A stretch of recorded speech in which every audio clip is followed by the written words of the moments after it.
En esta sesión veremos un tema muy importante, los diseños de investigación. El objetivo de esta sesión es que seas capaz de identificar y definir el diseño de un trabajo de investigación. Los contenidos a tratar en este encuentro son diseños de investigación, tanto los correspondientes a los enfoques cualitativos como cuantitativos. Comenzaremos analizando la siguiente pregunta. ¿Cuál es la relación que existe entre la satisfacción laboral y la productividad de los trabajadores del área de ventas de la empresa Claro Perú 2015? ¿Te has preguntado qué pasos seguirías para poder responderla? Estos pasos que has imaginado tienen que ver con el diseño de investigación, es decir, la ruta a seguir para responder el problema o probar la hipótesis, luego de que estos han sido formulados, que es el caso nuestro. Como ya se dijo, el diseño corresponde, según Hernández, Fernández y Baptista, al plan o estrategia que se desarrolla para obtener la información que se requiere en una investigación. Entonces hay que ir reflexionando sobre cuál será el plan a seguir para responder la pregunta de investigación que ya tenemos en la matriz de consistencia. Como se ha revisado en las primeras sesiones, existen dos enfoques de investigación, el cuantitativo y el cualitativo, y para cada uno de estos enfoques existen diseños específicos. A continuación se revisarán los diseños cuantitativos según Hernández, Fernández y Baptista. Cabe mencionar que la literatura es diversa al respecto y se encontrarán diversas formas de clasificación. En cuanto a los diseños cuantitativos, los autores antes mencionados los clasifican en dos grandes bloques, los diseños no experimentales y experimentales. La gran diferencia entre ambos estudios es que en lo no experimental se toma información de la realidad tal como está, mientras que en lo experimental se manipula la realidad, se cambia, ya que existe experimentación, es decir, intervención. Los estudios no experimentales se dividen en transeccionales, descriptivos, correlacionales y causales, y longitudinales, evolutivos, de panel o de tendencia, y los experimentales en preexperimentales, cuasi experimentales y experimental puro. A continuación hablaremos de cada uno de ellos. Los diseños no experimentales longitudinales se clasifican en tres: de panel, de evolución, de grupo y de tendencia. Cabe mencionar que en estos estudios longitudinales se hacen varias mediciones a lo largo del tiempo. El diseño panel mide una variable en el mismo grupo de personas en todos los tiempos. Por ejemplo, una investigación que observa anualmente los cambios en las actitudes de un grupo de personas de alta dirección de una empresa durante 2 o 3 años, siendo estos directivos siempre los mismos sujetos. El diseño de tendencia analiza los cambios a través del tiempo, en variables o sus relaciones dentro de alguna población en general. Por ejemplo, una investigación para analizar cambios en la actitud hacia el aborto en una comunidad. El diseño de evolución de grupo examina cambios a través del tiempo en superpoblaciones o grupos específicos.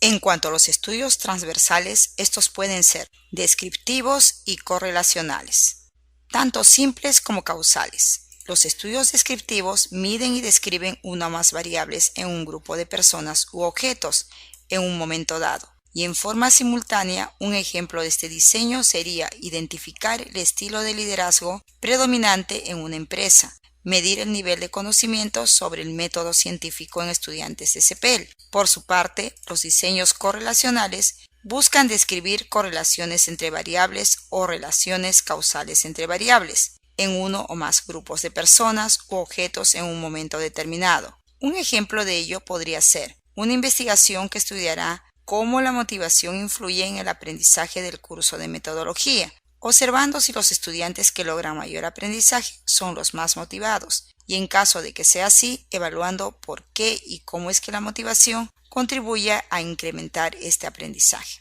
Esta investigación establece primero la correlación y luego la relación causal entre variables. Antes de entrar al estudio de los diseños experimentales, es importante definir qué es un experimento. Un experimento implica realizar una acción y después analizar sus posibles resultados. Un diseño experimental está basado en estudios de intervención, con la finalidad de establecer el posible efecto de una causa que se manipula.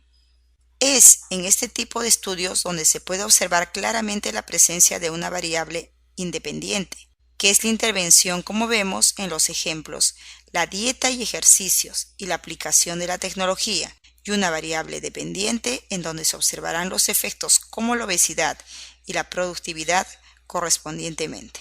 Existen tres tipos de diseño experimental: el preexperimento, el cuasi-experimento y el experimental puro. El preexperimento implica la intervención de un solo grupo, por ende tiene un grado de control mínimo. Se usa para un acercamiento inicial a la realidad y hacer pruebas iniciales en las variables.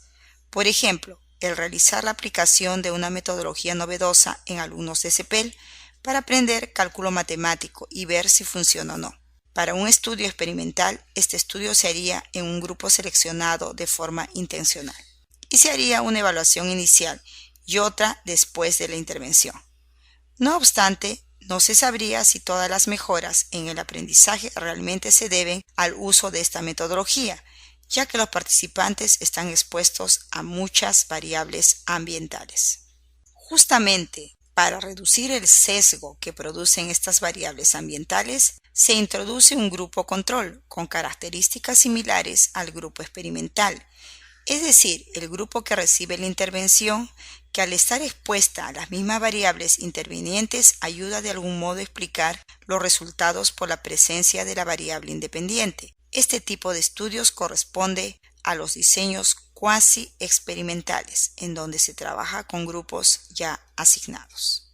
Un diseño más complejo, en el que se cuidan todos los aspectos para lograr el control y la validez interna, es decir, la presencia de variables intervinientes, es el diseño experimental puro. En este tipo de diseños existen dos grupos como mínimo y todos los grupos deben ser homogéneos y seleccionados de forma aleatoria. A continuación dejamos los diseños cuantitativos de lado y pasamos a revisar los diseños cualitativos, los cuales son diversos y variados según la literatura existente. Sin embargo, tomando la referencia de Hernández, Fernández y Bautista, estos diseños o tradiciones cualitativas son la teoría fundamentada, la etnografía, la fenomenología, los diseños narrativos y la investigación-acción. De ellos veremos a continuación los cuatro primeros, que pueden ser utilizados en las carreras de CEPEL, dada su naturaleza. La fenomenología es una tradición cualitativa que busca descubrir el significado de un fenómeno para un grupo de personas que ha pasado por esa experiencia. Por ejemplo, conocer las vivencias, las reacciones, emociones, etc. de las personas que fueron víctimas del ataque a las Torres Gemelas.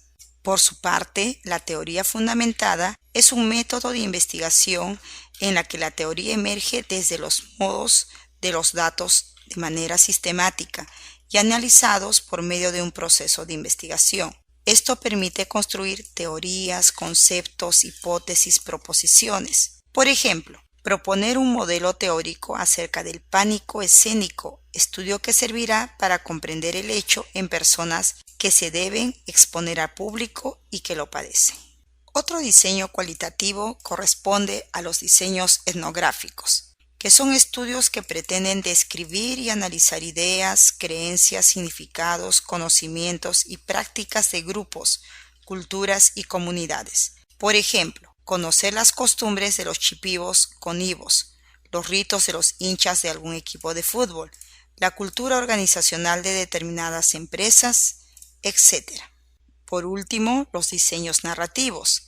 Se usan frecuentemente cuando el objetivo es evaluar una sucesión de acontecimientos o una historia de vida.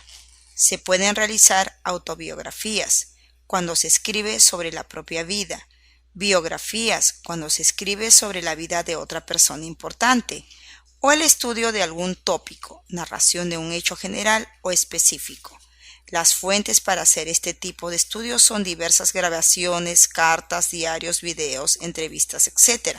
Por ejemplo, el hacer la biografía de David Fishman o que él haga una autobiografía, escribir la vida de Miguel Ángel Cornejo póstumamente o contar, narrar la historia de éxito empresarial de la familia Añaño. Conclusiones. Es importante saber que cuando se hace una investigación hay que definir el diseño de la investigación. Para ello debemos preguntarnos en primer lugar si nuestra pregunta de investigación busca cuantificar o comprender los hechos. A partir de ello es que hay que tener claridad en si el estudio es de corte cuantitativo o cualitativo. Según ello, encuadramos el diseño. Entre los diseños cuantitativos más importantes tenemos los no experimentales, los que se dividen en transversales, descriptivos y correlacionales, y los longitudinales, de evolución de grupo, de tendencia y de panel, y los experimentales que se dividen en preexperimentos, cuasi experimentos y experimentos puros. Hay que tener presente que los estudios experimentales implican manipulación de variables, mientras que los no experimentales solo recogen información de la realidad tal y como está. En cuanto a los diseños cualitativos, estos pueden ser fenomenológicos, narrativos, teoría fundamentada, etnográficos o investigación-acción. Los estudios fenomenológicos estudian vivencias de las personas, los narrativos narran hechos o vidas. La teoría fundamentada tiene como fin crear teoría que ayude a la comprensión de un hecho, y los estudios etnográficos en dar a conocer la cultura de un grupo determinado.